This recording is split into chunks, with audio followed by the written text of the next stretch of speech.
Larry and Antoine. We travel year-round, working and living in an RV. We've had lots of problems in our RV. This is our current one. Okay, so we are in the middle of RV hell because, wait for it, in this corner right here, the back wall has rotted. And you can see we got rot right here. It's a little stronger here, so it looks like it's been coming in right about here. And all the way down here, it's delaminated and rotted away and nasty.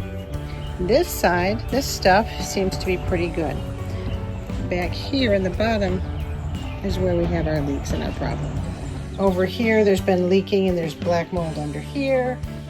This wall seems to be broken and falling apart. We are up against, like I said, a hellish, horrible time. So we have officially tarped off the outside because it's raining.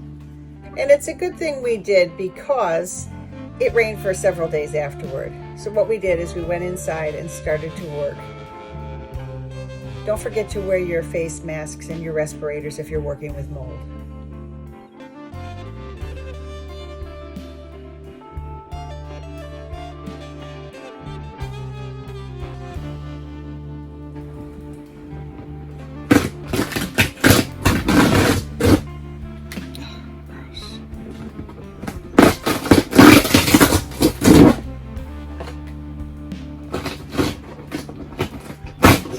Like paper.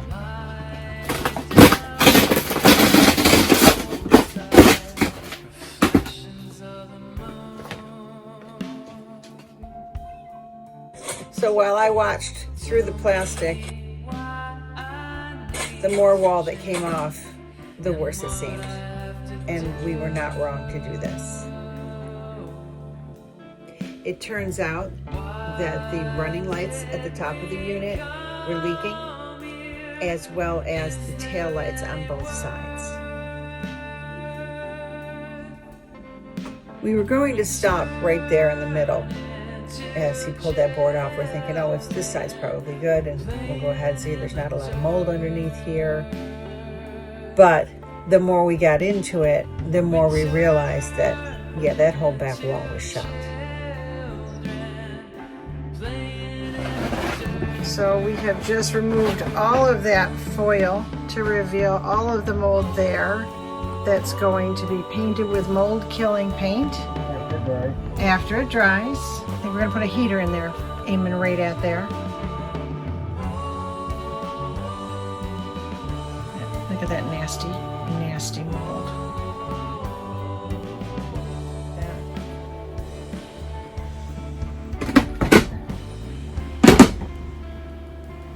Not so horrible over there. Not as bad as the wall. We thought about keeping the carpet, but really I just wanted all that mold out of there. This was a major inconvenience for us because we live in this thing.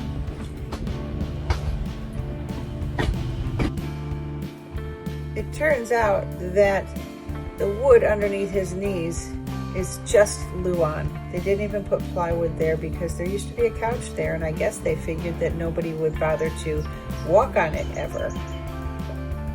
Once we removed the carpet, we realized that there was hardly any support underneath. So we cut away the vinyl and left it so that we could then put new carpet over the top of everything after it was painted and sealed.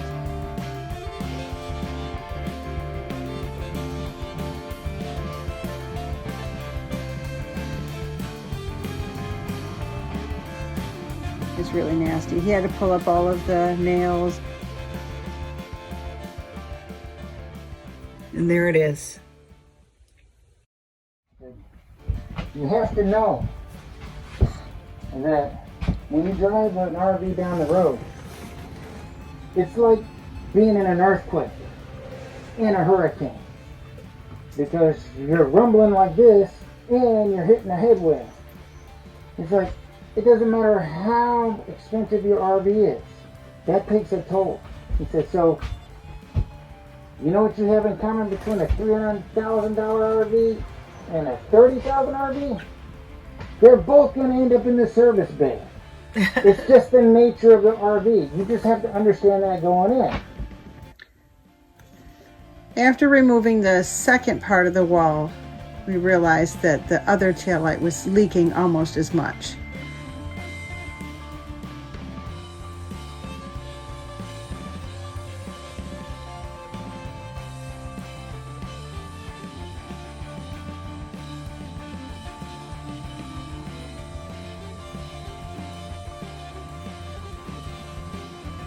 The painting was probably the easiest part.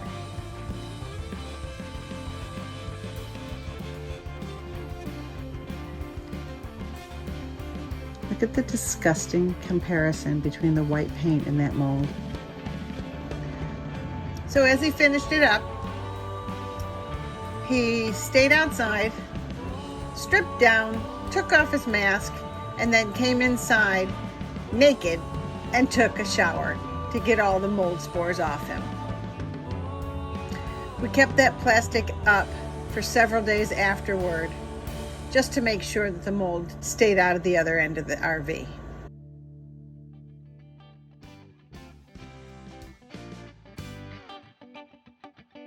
This is before.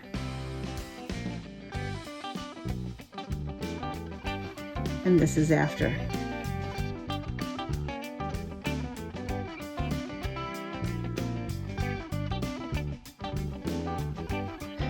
It was actually advantageous that we waited as long as we did to put the insulation in and to put the panels up, because we found another leak.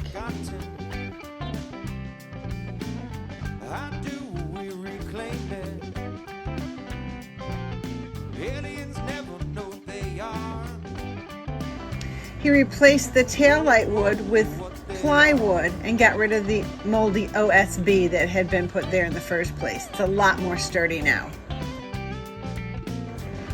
So there it is, with the outside glued to the framing.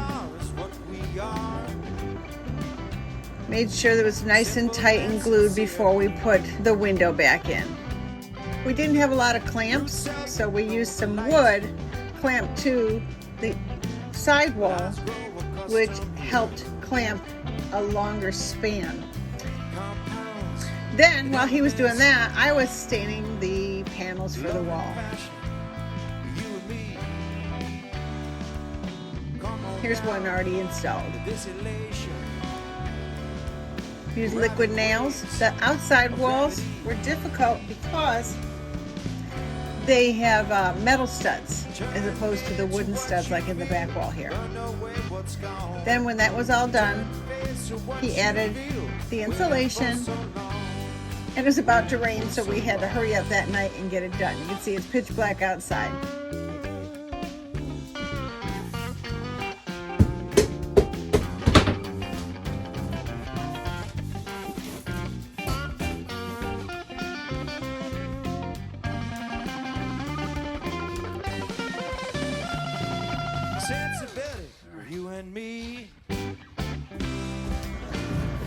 Using a rubber mallet was really helpful, so make sure you have one of those available if you're about to do this kind of work.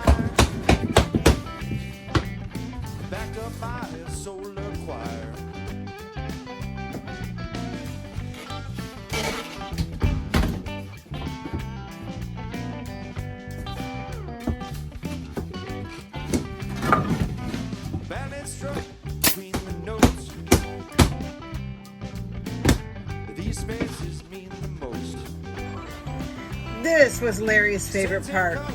We used my brother's router and a router bit that he got the day before.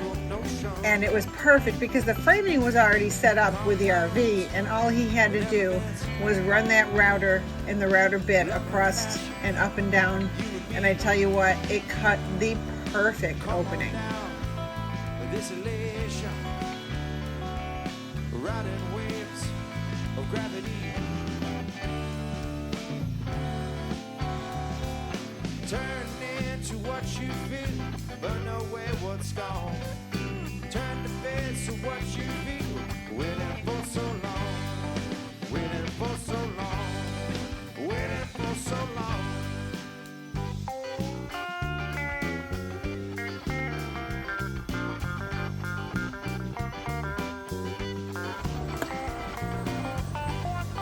So here it was, 10:30 at night, putting in the final board and trying to beat the rain. I don't think it was 5 minutes after that window went up that the rain didn't just start.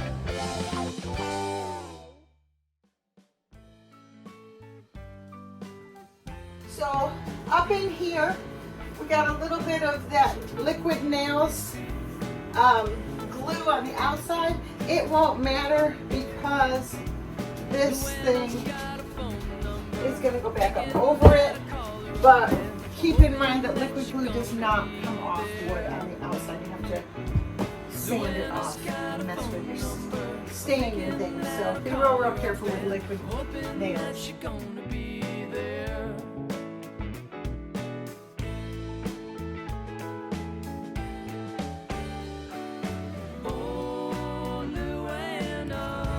Okay, that is the factory install seal that's on there. It's really thin. I don't know how it's foam. It's foam. It's not butyl tape. They don't put butyl tape in these guys. So also a place where you can get some bad leakage. There's a piece that was just torn right apart right here. So yeah, it comes right off easily. Let me see that real quick.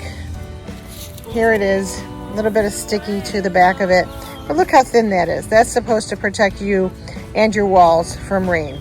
This one did okay, but the other windows, this was actually part of the problem. So the biggest thing for me that I've learned in this particular situation is that the RV dealers don't care. They don't care. They know they're selling crap with leaky seals and leaky everything. They blame it on you if the seals are failing. They also do not enjoy being helpful once you've signed those pieces of paper. So in the meantime, what we also learned is that even though on your vehicles you don't have to worry so much about the, here you go. So even on the vehicles, you don't have to worry so much about tail lights because they don't leak on your vehicles. But it never occurred to us, and this is our, our error in thinking that the world is fair and everything is good. It never occurred to us to go ahead and reseal around the tail lights because it never even occurred. So that was one of the major leaky spots in the walls here. And if you look back at the pictures, you can see that the tail light area is the worst of all of the moldy spots we had in these walls. On this upper tail light was the leakiest spot there too. And it seems that all the water was coming in from there and got all the way down the whole panel, all the way to the bottom where it joined in with the tail light leak to make even more mold. This window over here, this down in here, the seal down in here on the outside was right here, non-existent.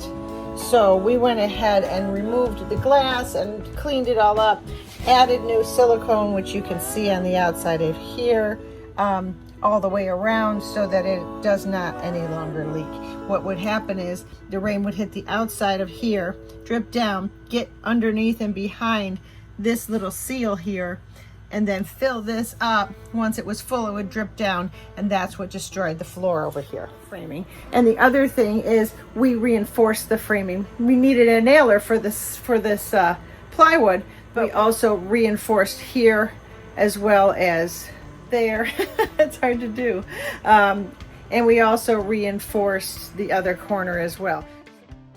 So we put in the extra 2x3s in these walls to give some extra sturdiness. Because once you start pulling apart things, they may lose some of their integrity. This, I think we did a really good job putting it all back together. Foam gaskets dry out. They don't last very long. I mean, if you buy an RV and you expect it to last 10, 15 years. As long as your mortgage? Yeah, I would definitely take off all the lights, because behind those lights are just foam gaskets, and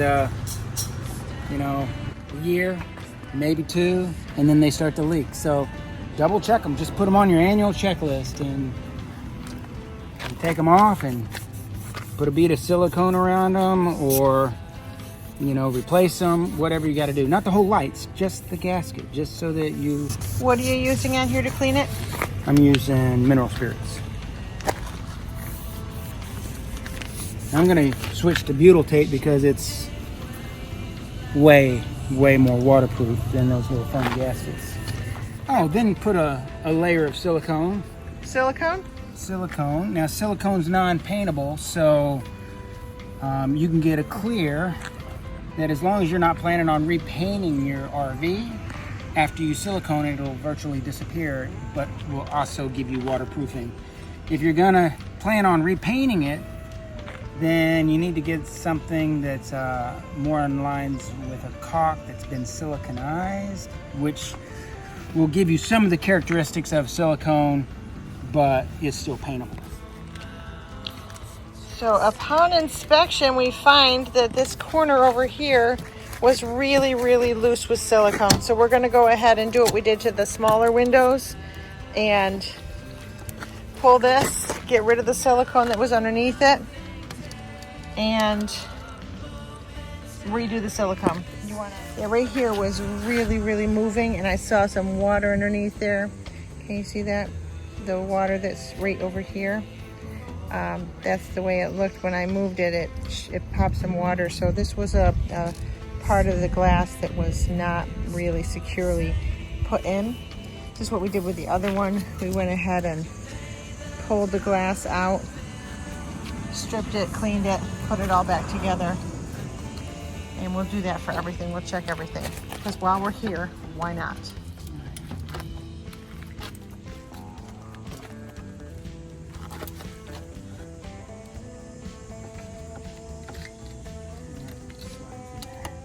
Yeah, and this plastic here. Okay. So that's good. Okay, so now we clean this out. Yeah, let's do these windows one at a time. We'll get this all off of here. See this? This is actually, if it pulled off this easily, that means it wasn't so good for keeping water out in the long run. And, why do things halfway? Why not just do it all the way and make it good from the get-go? Water hits the window and comes down, and it hits this area, and it's got holes right here, 3 of them on each side for the water to have a place to escape rather than weep underneath the glass. And you want to make sure that that's clean so that the water... It's kind of like cleaning out your gutters. Yeah. Because if they're clogged, they don't leak. And you want them to leak out. You want to do a close enough inspection to make sure that there's no silicone left anywhere. Like right here, you can see there's still some silicone pieces in here. If you can't get it off with a razor knife, you just have to take some extra special care in getting it off with the mineral spirits.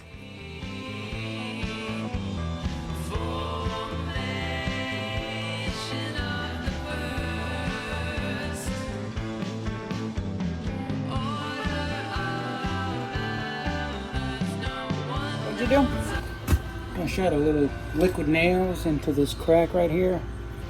I had already glued it before, but this part was a little still loose, so right before we clamp the window on it, we put a little bit more on that edge. I'll wipe off the excess, we'll put the window in and clamp it. And by clamping it, I mean I'll let the window do the work because I'm going to clamp the window to it. Same right here, got a little gap. Shoot some liquid nails up in there. And firm it up. Yeah.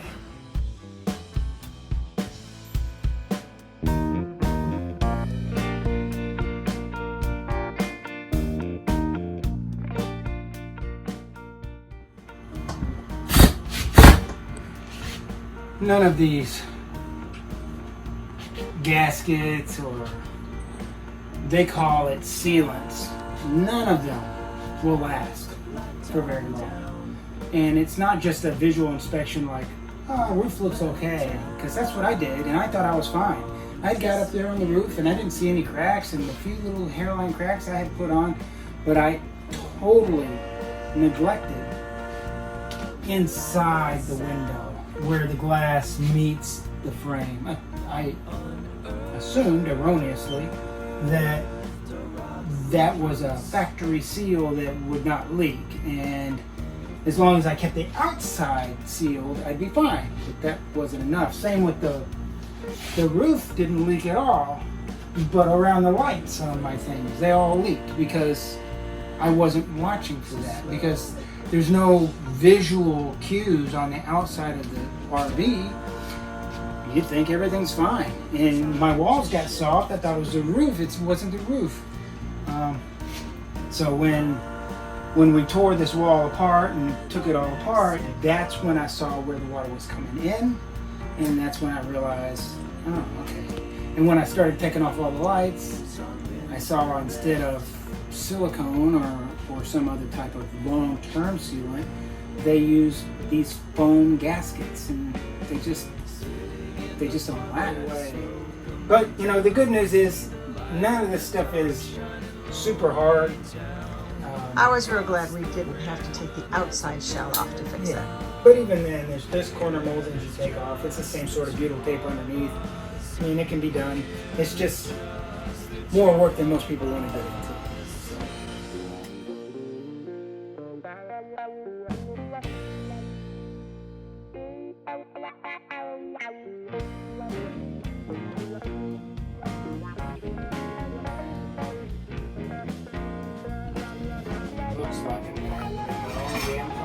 Okay, I'm videotaping now.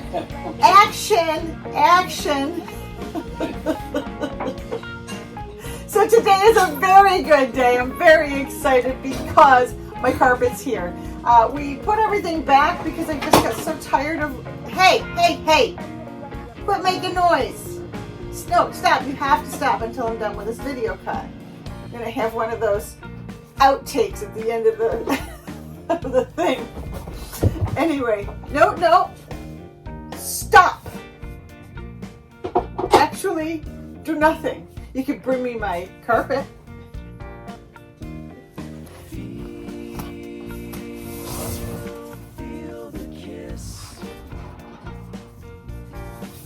Here, this way. Don't make any noise. This whole thing's been recorded.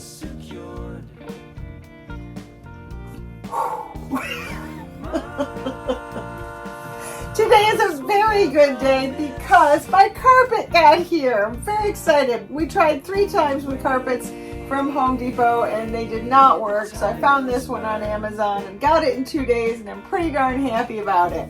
Anyway, so before we did get the carpet, we just put our shelving and everything back because I cannot live in a tiny little space with all my crap in the middle of the floor. So we put it all back so that we could live for a minute.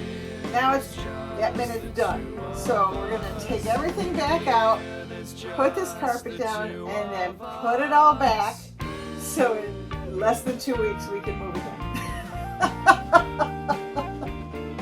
Yeah, it's time for me to go. Anyway, that's it for now. I will set this up so you can watch the video of me putting it together. And thank you for watching. There you go.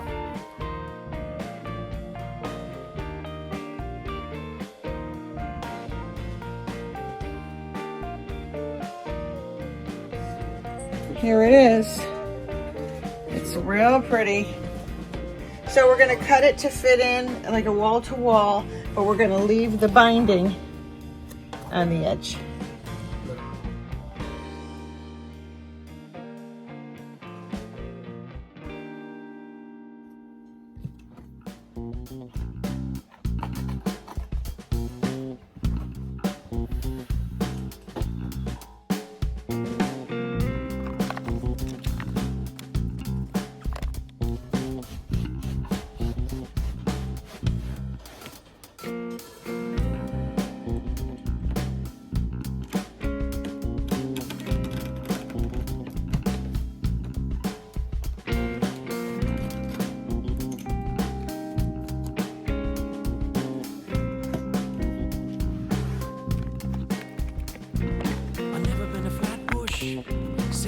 at night. Almost done. Here is my floor. We are going to put a molding all the way around here.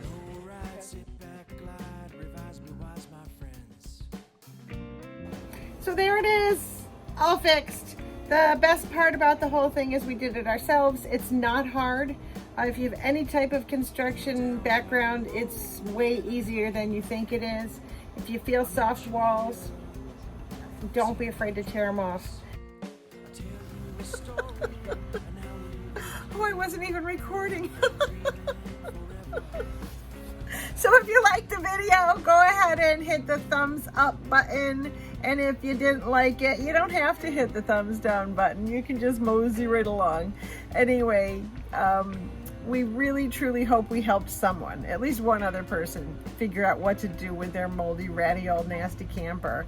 We have had nothing but problems with this camper, and the RV guy, that cute little guy who sold it to us, is less than interested in dealing with us any longer. And if you've run into a similar situation, rely on yourselves. You don't need to have these people fix it, because you can do it.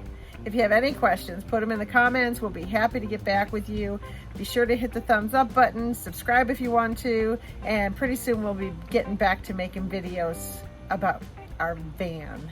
Pretty excited about that. Take care. Stop in again sometime.